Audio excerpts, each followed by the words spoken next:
인장 등록 할 차례죠? 속도가 빠른 것 같아요? 어떻게 좀 버틸 것 같아요? 버틸만 해요? 억지로 대답하는 것 같다? 조금 빠를 거야, 아마. 네. 그래서 제가 뭐라 했어요? 이제 예습을 해오라 그랬죠? 그러니까 예습하지 않으면, 따라가기가 힘든 부분도 있어요. 미리미리 좀 예습을 해오시라 라고 했었습니다. 자, 봅시다. 어째 된 게. 자, 오늘 인장 등록 부분 들어갑니다. 자, 이게 37페이지에 인장 등록 부분. 중개사법이에요. 저쪽에서 빌려오세요. 자, 오늘 중개사법 하고 있습니다. 자, 봅시다. 인장 등록. 자, 인장 등록 의무자는 누구예요? 인장 등록 의무자는 누구다? 개업, 공인중개사 및 소속공개사. 자, 개업공개, 소속공개사는 인장 등록 의무가 있다. 왜? 업무를 직접 수행할 수 있으니까. 자, 인장 등록 왜 해요? 인장 등록해서 업무를 할 때 등록된 인장 사용하라. 이건 책임중개를 위해서다 라고 했었습니다. 자, 그러면 이때 인장 등록은 언제까지 해야 한다 그랬죠? 맨 꼭대기 부분 있어요. 인장 등록 언제까지 해야 된다? 네, 업무 개시 전까지. 자, 업무 개시 전까지 해야 한다. 자, 인장 등록은 업무 개시 전까지 해야 한다고요. 자, 그 다음에 또 개업공개사는 등록 신청 시 할 수 있다. 그 다음에 또 소속공개사는 고용신고 시 할 수 있다. 이렇게 됐죠. 자, 다시 한번 봅니다. 인장 등록은 업무 개시 전까지 해야 한다. 자, 등록 신청 시 할 수 있다. 고용신고 시 할 수 있다. 자, 이 개념들. 자, 해야 한다, 할 수 있다가 뒤집어 놓으면 일단 틀립니다. 이제 조심을 하셔야 되고요. 자, 그러면 또 이제 등록한 인장을 보겠습니다. 자, 공인중개사, 개업공개사, 그 다음에 또 부칙개업공개사, 소속공개사, 개인들이죠? 공인, 그 다음에 부칙, 그리고 소속. 요건 개인들입니다. 자, 개인들은 어떻게 돼요? 가족관계 등록부라든가 주민등록표에 기재된 성명의 인장. 자, 이제 37페이지예요. 가족관계, 자, 가족관계 등록부라든가 주민등록표에 기재된 성명의 인장이다. 자, 그럼 소위 말해서는 어떻게 한다? 본명을 일단 해줘야지만 되고요. 그 다음에 크기가 가로 세로 각각 7mm 이상 30mm 이내. 자, 여기서 여러분들 조심할 것은 인감증명법에 의한 인장을 등록해야 된다. 맞아요? 틀려요? 네, 틀리죠? 인감도장을 등록할 수도 있어요. 인감도장을 등록할 수도 있는데, 그런데 어떻게 된다? 근데, 자, 어쨌든 아무 도장이나 가족관계 등록부 주민등록표 기재된 성명 크기가 7에서 30이면 가능하다. 특히 7에서 30 이거는요, 여러분 조심할 건 어디에는 적용되지 않는다? 법인에게는 적용되지 않는다. 그래서 법인은 요거 적용되지 않는다 라고 하는 거 일단 기억을 해 놓으셔야지만 된다 라고 했었습니다. 자, 그러면 이제 법인은 어떻게 돼요? 자, 여러분들이 법인은 두 가지가 있죠? 자, 주된 사무소와 그 다음에 뭘 있다? 분사무소 이렇게 나눠진다 그랬죠. 이때 주된 사무소는 어떻게 돼요? 자, 상업 등기 규칙에 의한 인장이었죠. 자, 상업 등기 규칙에 의한 인장. 소위 말하는 뭐예요? 인감입니다. 법인 인감. 자, 아까 금방 얘기했지만 개인은 인감증명법 인장 이렇게 하면 틀리다 그랬죠. 근데 법인은요, 법인 인감을 등록하도록 하고 있습니다. 자, 그리고 분사무소는 자, 여기에서 두 가지 중에 선택하는 거죠. 자, 상업등기규칙에 의한 인장을 그대로 등록하거나, 그러니까 주된 사무소에 거 그대로 분사무소 등록할 수 있습니다. 그리고 또 하나 더, 법인의 대표자가, 자, 대표자가 보정한 인장 이렇게 되죠. 이 둘 중에 뭐 한다? 택 1 선택해서 한다 그랬죠. 둘 중에 선택해서 한다. 자, 봅시다. 법인의 대표자가 보정한 인장. 자, 요거 제가 한번 잠깐 설명드렸을 거예요. 이건 소위 말해서 지점장의 인장이라고 그랬죠. 자, 일단 여러분들이 상법에 보면 이렇게 지점을 설치하면 지점장의 인장을 대표자가 보증해가지고 상업등기규칙에 의해서 인감신고를 하는 거라 그랬죠. 지점에 대한 인감이에요. 자, 근데 공인중개사법에서는 이런 지점 등기를 할 의무가 없다 그랬죠? 그럼 지점되기를 안 해도 된다. 그럼 지점되기를 안 하면 이런 공식적인 도장이 있어 없어요? 없죠? 그러니까 공식적인 도장인 주된 사무소 거 그대로 되고, 근데 만약에 자 지점되기를 안 해도 된다 그랬지, 할 수도 있다 그랬죠. 지점되기를 하면 이 도장이 나오죠. 그럼 이거를 등록해도 되고, 그래서 둘 중에 선택한다 그랬습니다. 자 그러면 이제 문제가 이렇게 나와요. 자 분사무소는 상업등기 규칙에 의한 인정을 등록해야 한다. OX. 상업등기 규칙에 의한 등록해야 한다. 틀리죠? 자, 왜? 이거 등록할 수도 있죠. 자, 거꾸로 분사무소는 자 법인의 대표자가 보증하는 인장을 등록해야 한다. 그것도 틀리죠. 자, 그러면 결국은 어떻게 돼요? 이 둘 중에 어떻게 돼요? 하나를 등록해야 되는 거죠. 이거 등록해도 되는 거니까. 자, 그럼 이렇게 문제 나옵니다. 자, 분사무소는 잘 들어보세요. 분사무소는 상업등기 규칙에 의한 인장 또는 법인의 대표자가 보증하는 인장을 등록해야 한다. 이거 OX? 네, 맞아요. 둘 중에 하나는 등록을 해줘야지면 되겠죠. 자, 이렇게 해서 이제 이런 문장의 변화들을 여러분들이 한번 체크를 일단 해보시라 라고 했었습니다. 자, 그러면 이제 인장 등록 방법, 인장 등록 신고서를 제출하면 됩니다. 자, 근데 법인은 뭘로 제출을 가름한다? 인감증명서 제출로 가름하고요. 전자문서로도 가능합니다. 전자문서를 할 수 있고요. 자, 그 다음에 인장 등록하는 것, 이거 분사무소만 기억하면 돼요. 어디다가? 주된 사무소. 자, 분사무소에 대한 모든 행정 업무는 어디서 처리한다? 주된 사무소 등록처 처리한다. 자, 그러면 인장의 변경, 만약에 인장이 변경되면 며칠이네요? 7일 이내 변경 등록하라 라고 했습니다. 이때 등록 중 원본을 첨부하고요. 그 다음에 자 개업공개사 소속공개사 등록된 인장 사용하라. 만약에 이거 인장 사용하지 않으면 어떻게 돼요? 개업공개사는 어떻게 되고요? 업무 정지. 소속공개사는 자격 정지 이렇게 되죠. 자, 그러면 이제 휴업과 폐업 부분을 봅니다. 자, 휴업은 몇 개월을 초과하여 휴업하고자 할 때? 3개월을 초과하여 휴업하고자 할 때, 자, 뭐 첨부해가지고요? 등록증 첨부해서 미리 신고한다. 자, 일단 휴업하는데 3개월 초과해서 하고자 할 때입니다. 그러니까 3개월까지는 어떻게 돼요? 3개월까지는 신고를 안 하고 있어도 된다 라고 했었죠. 3개월을 초과하여 하고자 할 때 신고한다 라고 돼 있고요. 자, 그러면 이제 또 여러분들이 저번 주에 잠깐 등록 절차 부분 배웠던 것 같은데요. 등록 절차 부분. 여러분들이 3개월을 초과하여 업무를, 자, 등록 절차 이렇게 한번 써봤었죠? 거기에서 3개월을 초과하여 업무를 개시하지 않으면 어떻게 된다 그랬어요? 100만 원 이하의 과태료를 했죠. 이게 왜 100만 원 과태료를 했어요? 휴업, 신고 의무 위반이라고 했죠. 그 밑에 여러분들 교재에 니은 부분이 나오네요. 자, 그 부분을 보니까 어떻게 돼요? 개설 등록 후 업무를 개시하지 않는 경우, 3개월 초과하여 업무를 개시하지 않는 경우에는 휴업 신고해야 된다 그랬죠? 요거와 관련된 부분이기도 합니다. 자, 그러면 또 휴업기간 변경 신고 있었죠? 자, 휴업은 몇 개월을 초과할 수 없다.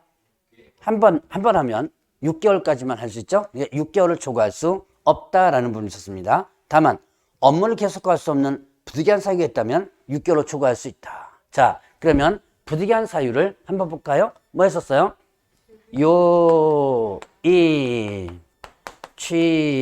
취임준 이렇게 됐죠. 자, 질병을 요양, 이병 군대 가는 거죠. 뭐예요? 학교 가는 겁니다. 취업하면 틀려요, 이거. 조심하라 그랬죠? 자, 그 다음에 임신 또는 출산, 이에 준하는 국토교통부 장관이 고시하는 사항들 읽겠습니다. 이에 준하는 사항. 자, 다시 한번. 이제 부득이한 사유는 요입취임준 이렇게 했죠. 자, 요입취임준. 다시 한번. 요양, 입영, 취약, 임신 또는 출산, 또 이에 준하는 사유들. 자, 이럴 때는 6개월을 초과할 수 있다라는 예외적인 부분이 있었습니다. 자, 그러면 이제 휴업기간을 변경하고자 할 경우에도 변경신고서 작성해서 변경신고해야 된다고 했습니다. 자, 일단 여러분들 보죠. 변경하고자 할 때, 휴업하고자 할 때.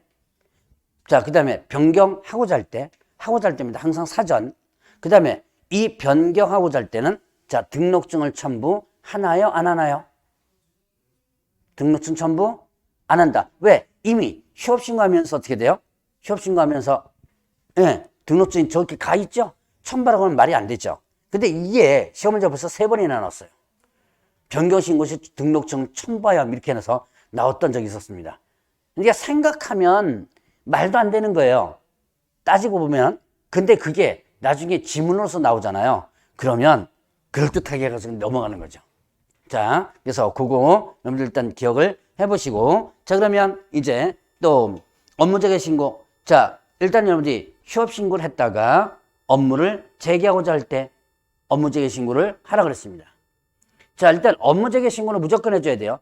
기간이 만료되더라도 어떻게 돼요? 재개신고를 해줘야지만 되죠.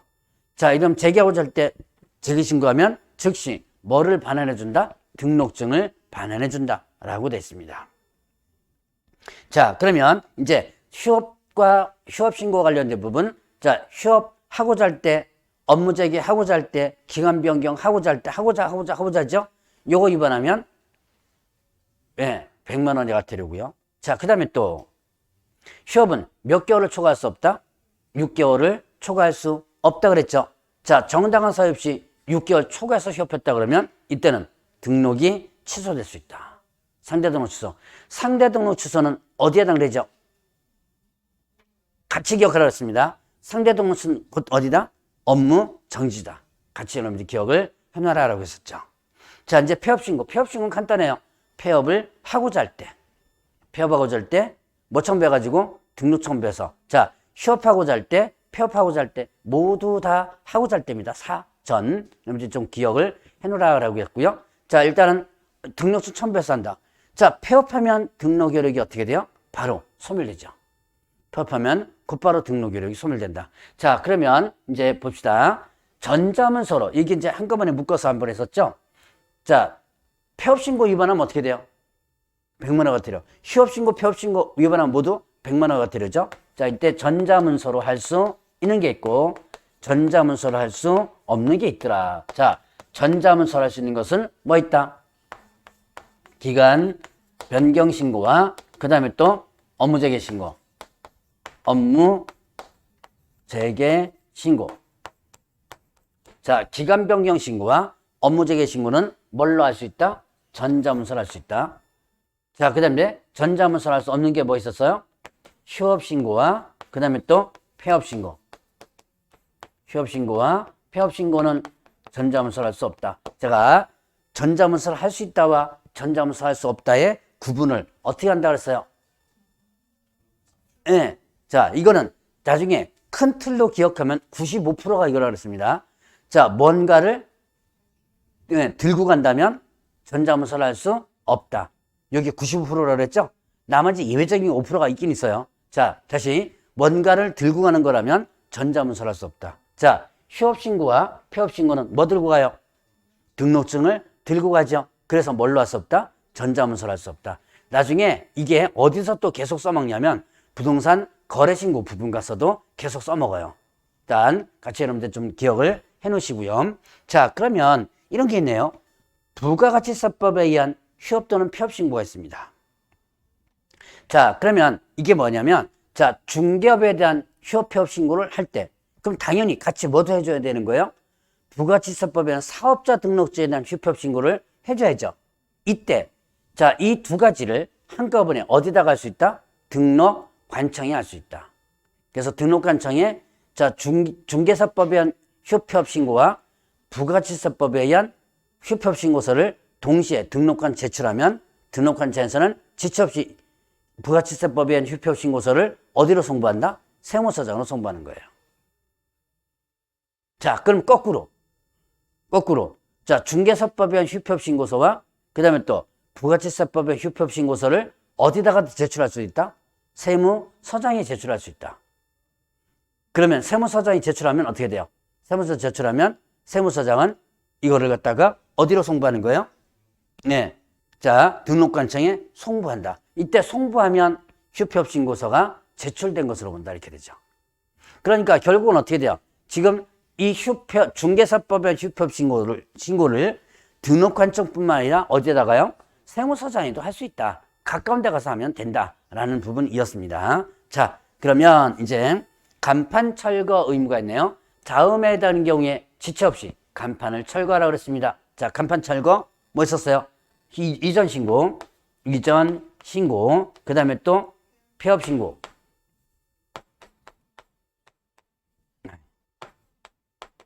폐업 신고. 그 다음에 또 뭐 있었어요? 등록 취소. 자, 봅시다. 이전 신고, 폐업 신고, 등록 취소. 이전 신고, 폐업 신고, 등록 취소. 요 세 가지는 어떻게 한다? 이렇게 됐을 때는 지체 없이 간판을 철거해야 한다. 지체 없이 간판을 철거해야 한다. 이전 신고, 폐업 신고, 등록 취소, 지체 없이 간판 철거하라고 그랬습니다. 자, 그러면 보겠습니다. 이때 이거 왜 철거하라 그런 거예요? 왜 철거하라? 이 사무소를 이용할 수가 있죠? 그래서 이거를 철거하라고 했었습니다. 자, 지체 없이 간판 철거는 2폐 등 세 가지예요. 자, 조심할 건. 자, 자격 취소는 철거 사유가 아니죠. 업무 정지 휴업 신고 철거 사유가 아니죠. 자, 이런 것들 여러분들 조심을 해줘야지면 됩니다. 자, 그리고 만약에 철거를 안 하면 어떻게 된다? 이때는 대집행법에서 대집행할 수 있다. 대집행, 강제 철거할 수 있다죠. 조심할 것, 100만 원 이하의 과태료 아닙니다. 이거는 뭐 대상이 아니다? 과태료 대상이 아니다. 이거는 과태료 대상이 아니다. 라고 하는 거 기억을 해 놓으시고요. 그 다음에 또, 자, 여기다가 하나 더 써놓으세요. 철거 명령 X 이렇게 써놓으세요. 여러분들 기본서에다가도 아마 그렇게 써놨을 겁니다. 철거 명령 X. 자, 이건 또 무슨 소리예요? 자, 지금 만약에 이전 신고, 폐업 신고, 등록 취소됐는데 철거 안 하고 있어요. 이때 등록관청에서 철거를 명할 수 있다. OX? 네, 틀리다. 자, 그럼 이거 철거를 명할 수 있다. 어디서 본 것 같지 않아요? 철거를 명할 수 있다.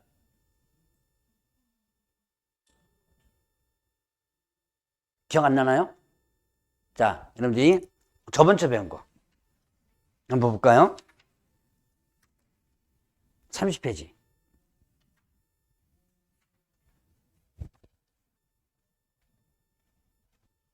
찾았나요? 자, 위에 명칭, 사무소 명칭. 자, 개업공개서는, 자, 일단 기왕 복습한다고 생각하고 보세요. 개업공개서는 어떤 명칭 써라? 어떤 명칭? 공인중개사, 사무소, 부동산 중개 써라. 안 하면 100만 원 과태료죠? 그 다음에 부칙개업공개서는 이 중에서 어떤 명칭 쓰면 안 된다? 공인중개사, 사무소, 명칭 쓰면 안 된다. 위반하면요? 100만 원의 과태료를 했죠? 자, 그 다음에 또 개업 공인중개사가 아닌 자는 이러한 명칭 쓰면 안 된다 그랬죠? 유사물질 사용금지, 요거 위반하면요 1-1 이렇게 됐죠? 그리고 성명 표기 의무가 있었죠? 성명 표기 의무. 자, 옥외관 건물 중 벽면 이용 간판, 돌출 옥상 간판에 성명 표기 하라라고 했었죠? 자, 인식할 수 정도로. 자, 여기까지 요거 위반하면 100만 원 과태료죠? 요거를 위반하면 어떻게 돼요? 이때 자, 100만 원, 그 다음 아닌 자가 명칭 사용하면 1-1 이렇게 또 과태료 형벌도 되지만 여기 대해서 그 간판 등에 대해서 철거를 명할 수 있다 그랬죠. 그리고 만약에 철거를 안 하면 어떻게 돼요? 그때 대집행할 수 있다. 자, 다시 이제 39페이지랑 가보세요. 근데 여기서는 대집행할 수 있다가 분명히 있죠. 근데 가운데 뭐가 없어요? 철거 명령 규정이 없는 거예요. 왜 그럴까요? 간단해요. 철거하라 그랬잖아요. 그죠? 규정상 이럴 경우 철거해야 한다 그랬죠. 근데 안 했으니까 굳이 다시 한번 입 아프게 떠들 필요가 없는 거예요. 그냥 바로 대집행할 수 있다는 얘기입니다. 자, 그런 내용 구분을 해 놓으시면 됩니다. 자, 반복해서 계속 여러분들이 읽어야지만 됩니다. 몇 번 읽으라 그랬어요? 10번. 언제까지요? 언제까지 10번? 시험 볼 때까지. 하고 계시죠? 자, 읽어야 돼요. 자, 봅시다. 40페이지 보겠습니다. 자, 중개계약. 자, 중개계약은 누구와 누구 사이 계약을 중개계약이라고 그런다? 중개계약을 누구와 누구 사이 계약? 중개계약은 의뢰인과 그 다음에 또 개업공개사. 의뢰인 이거 팔아주세요. 이게 뭐예요? 청약이죠. 그 다음에 이때 그럼 내가 이거 살 사람 있으면 소개시켜 주겠다가 뭐다? 승낙이다. 자, 그래서 중개계약은 이제는 중개계약이 딱 그림이 그려져야 돼요. 아, 누구와 누구 사이다 라는 그림이 그려져야지만 됩니다. 자, 그러면 일단 중개계약은 일반 중개계약과 그 다음에 뭘로 나눠진다? 전속 중개계약으로 나눠진다. 자, 그때 일반 중개계약은 의뢰인이 여러 개업공개사에게 경쟁적으로 의뢰해서 그 중에서 거래가 성사되는 개업공개사만 보수를 주는 것을 뭐라 그래요? 일반 중개계약이라고 그러고, 전속 중개계약은요? 전속 중개계약은 자, 특정한 개업 의뢰인이 특정한 개업 공인중개사를 정하여 그 개업공개사에게만 의뢰하는 거다. 그래서 전속계약이라는 개념을 제가 설명드렸을 겁니다. 연예인들 생각하라 그랬죠. 자, 그러면 이때 이제 일반 중개계약에 있어서 중개계약서 작성원청 있었죠? 자, 의뢰인은 중개 의뢰 내용을 명확히 하기 위하여 일반 중개계약 작성을 요청할 수 있다. 누구에게요? 개업공개사에게. 자, 의뢰인이 개업공개사에게 작성을 요청할 수 있다고 했습니다. 거꾸로 뒤집어 놓으면 틀립니다, 이거. 개업 공인중개사가 의뢰인에게 작성을 요청할 수 있다. 이렇게 뒤집어 놓으면 틀려요. 자, 그거 조심을 하시고요. 자, 개업공개사가 의뢰인에게 작성을 요청할 수 있다 그러면 결국 누가 작성하는 거예요? 그 문구를 보면. 의뢰인이 작성하는 꼴이 돼버리죠? 자, 그리고 요청받았습니다. 반드시 일반 중개계약서 써줘야 되나요? 의무 없다. 다만 이때 일반 중개계약서 부분에서 이제 기재사항이 있었죠? 자, 그건 여러분들 좀 기억해내야 돼요. 자, 이거 수준 이렇게 되는데 이자가 이제 위자입니다. 위거 수준, 위치 및 규모, 그 다음에 거래 예정 가격, 거래 예정 가격이 있다는 보수, 그 다음에 준수사항 이렇게 되죠. 누구와 누구 사이 준사항이에요? 누구와 누구 사이 준사항? 누구와 누구 사이 계약이에요, 지금? 의뢰인과 개업공개 사이 계약이죠. 준사항이 의뢰인과 개업공개 사이 준사항이죠. 자, 중개대상물의 위치, 중개대상물 위치, 그 다음에 또 규모예요, 규모. 자, 여러분들이 이게 시험 문제 2번인가 나왔었는데요. 의외로 많이 틀려요. 뭐 이런 건 그냥 간단한 것 같지만 기억할 때 위거 수준 이렇게 기억합니다. 이거 수준 이렇게 해서 기억하면 돼요. 자, 그런데 이때 규자를 자꾸 빼먹어 버려요. 자, 그래서 위치에다가 뭐가 들어간다? 규자가 들어가요. 규모. 이게 시험 문제 어떻게 나오냐면 중개대상물의 위치, 중개대상물의 규모 이렇게 나오는 거예요. 중개대상물 위치, 중개대상물 규모 이렇게 나오니까 자, 이 규자가 여러분 머릿속에 생각이 안 나는 거죠. 그래서 여러분들이 자, 위치 및 규모 이렇게 된다는 것을 기억을 해놓고, 자, 그 다음에 거래 예정 가격. 자, 거래 예정 가격. 자, 이 거래 예정 가격의 개념을 여러분들이 좀 기억을 해놓으시라. 거래 예정 가격은 뭐라 그랬어요? 이거는 자, 개업 공인중개사가 계략적으로 산정한 가격을 뭐라 한다? 거래 예정 가격 이란다. 거래 예정 가격은 개업공개사가 계략적으로 산정한 가격이다. 자, 그러면 이제 이걸 설명하기 위해서 제가 이거 한번 설명드렸을 겁니다. A와 B 사이에 개업공개사 갑이 중개를 해주고 있는데 A는 호가를 부르죠. 1억을 불렀어요. 근데 B는 이거 무슨 1억이냐? 나 9천에 사겠다. 9천만 원 불렀어요. 그러면 개업공개사는 누구 편 들어야 돼요? 아니, 거래는 돈 벌려면 거래를 성사시켜줘야 될 거 아니에요? 9천만 원 편 들어야 돼요? 제가 이거 3월 달에 한번 얘기했을 거예요, 아마. 자, 실무사에서는 누구 편 들으면 된다? 돈 많이 준다는 사람 편 들으면 된다 그랬죠? 예, 여러분들 아마 그거는 기억할 거예요. 근데 이제 우리가 공부를 할 때는 이론상으로는 누구 편 들어야 돼요? 중간 편 들으라 그랬죠. 그러니까 A한테도 손해가지 않도록 B한테도 손해가지 않도록 해줘야 된다. 자, 이게 무슨 의무였죠? 이게 무슨 의무다? 이게 무슨 의무? 공정 중개 의무다라고 했었죠. 들어는 보셨나요? 조금 이따가 좀 나올 거예요. 공정중개 의무. 자, 이런 공정중개 의무를 이행하기 위해서는 개업공개사가 합당한 가격을 제시해줘야죠. 자, 이제 여기 다 물건 조사해 보니까 9,500만 원 정도 거래하면 딱 좋겠다라고 제시하는 가격. 이게 뭐예요? 거래 예정 가격이다라고 했었죠. 근데 9,500에 거래되는 건 아니죠. 제시되는 협상용 가격이고 뭐 9,400에 거래될 수도 있고 600에 거래될 수도 있는 거예요. 거래 가격과 거래전 금액은 약간 다르죠. 자, 바로 요게 이제 거래전 가격이다. 그래서 여러분들이 이거 산정하는 게 여러분들 중요하다 그랬습니다. 그래서 여러분들 뭘 배워요? 그래서 뭘 배운다? 네, 부동산학개론에서 감정평가론 배우는 이유가 그 쓸데없이 배우는 거 아니에요. 바로 이런 것들을 평가하는 거를 하기 위해서 배우는 겁니다. 자, 그 다음에 중개보수 준수사항. 요게 일반중개계약서의 기재사항이다. 그리고 자, 일반중개계약서 서식 있죠. 국토교통부장관은 일반중개계약서에 대한 표준서실자에서 사용을 어떻게 돼요? 권장할 수 있다. 일반중개 서식에 대해서 권장할 수 있다 그랬습니다. 법정서식이 있나요, 없나요? 있다.